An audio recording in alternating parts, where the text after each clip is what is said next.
അവസ്ഥ, എന്ത് പമ്പ്, എന്ത് പ്ലസ് ടു, എന്ത് ടിൻഡർ, ഇപ്പൊ കളിച്ചു കളിച്ച് പെൺകുട്ടികളുടെ ജീവിതം വെച്ച് കളിക്കാൻ തുടങ്ങിയോടാ ഇനി. അവൻ അവங்களுக்கு தெரியுமா?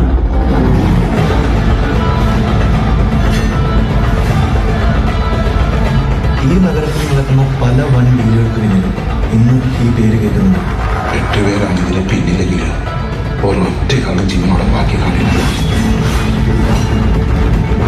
എനിക്കൊന്നും തലയിലോട്ട് കയറാത്തോണ്ട് ചോദിക്കുക, നിങ്ങൾ എല്ലാവരും കൂടെ എന്നാ പൊന്നാപ്പം ഉണ്ടാക്കി വെച്ചിരിക്കുന്നേ?